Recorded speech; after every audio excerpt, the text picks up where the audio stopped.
தமிழ்நாடு ஒரு புதிய அரசியலுக்கு தயாராகி கொண்டிருக்கிறது அப்படின்னு நான் பாக்குறேன்.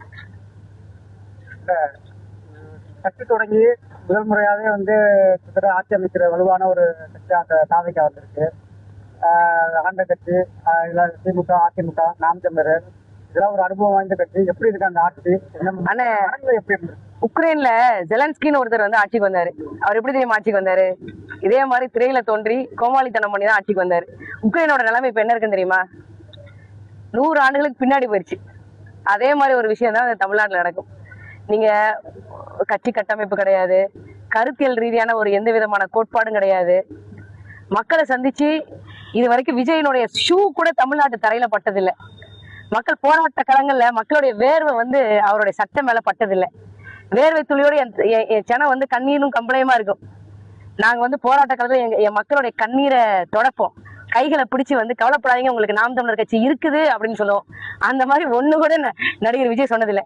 இவ்வளவு ஏங்க இந்த மாதிரி பிரஸ்ஸை சந்திச்சு ஒரு பிரஸ் மீட் கூட கொடுத்தது இல்லைங்க. அப்படிப்பட்ட ஒருத்தர் தமிழ்நாட்டின் முதலமைச்சர் ஆக போறாரு. பத்திரிகையாளர்கள் உங்க மனசாட்சிக்கு நான் விடுறேன், மக்களுடைய மனசாட்சிக்கு விடுறேன்.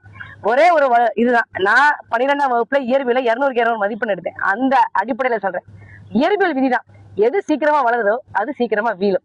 நடிகர் விஜய் ரொம்ப சீக்கிரமா ஆட்சியை பிடிக்கிறாரு. எப்படி இருக்குங்கிறத பார்ப்போம். நீங்க ஒரு நடிகர் விஜயன்றதால சொல்றீங்க, ஏற்கனவே நடிகர் அந்த எம்ஜிஆர் ஆட்சி வந்தாரு. அதே ஜெயலலிதா. ஆனா நடிகர் எம்ஜிஆர் 1957 திமுக முதல் முறை போட்டியிட்ட தேர்தல்ல இருந்து 1957, 1962, 1967, 67 தேர்தல் அவருக்கு 12/1/1967 இந்த அன்னைக்கு எம்ஆர் ராதா அவர் தொண்டையில சுட்டாரு.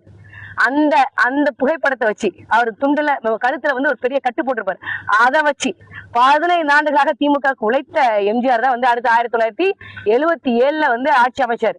எம்ஜிஆர் வேற, நடிகர் விஜய் வேற. நீங்க சொல்லுங்களேன், போராட்ட களங்களை பார்க்காதவர், மக்கள் கிட்ட எந்த விதமான கருத்தியல் கோட்பாடுகளையும் பேசாத ஒருத்தரை அனைத்து தரப்பு மக்களும் நம்புறாங்கிறது புதிய விஷயமா இருக்கு.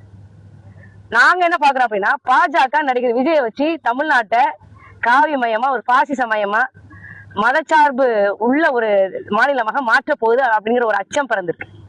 திமுக அதிமுகவுக்கு மாற்றா யோசிச்சுதான் நாம் தமிழர் கட்சி கடந்த தேர்தல்கள்ல அதிக வாக்குவாங்க. திமுக அதிமுகவுக்கு மாற்றா நாம் தமிழரை மக்கள் ஏற்றுக்கலையா? வாக்கு சதவீதம்ன்றது வெகுவா இல்லைண்ணே. நாங்க நான் ஏற்கனவே சொன்னேன், ஒரு ஆலமரத்தினுடைய விதை எவ்வளவு தெரியுமா இருக்கும்? மீனுடைய சென முட்டையை விட சிறுசா இருக்கும். அந்த ஆலமரத்து விதையில இருந்தா பெரிய ஆலமரம் வரும். ஆனா அது வளர்றதுக்கு ரொம்ப காலம் பிடிக்கும். நான் என் மக்கள் கிட்ட நான் மக்கள் கிட்ட போராட்ட காலத்துல நிக்கிறேன். அவங்க எல்லாத்துக்குமே தெரியும், நாம் தமிழர் கட்சி தலைமை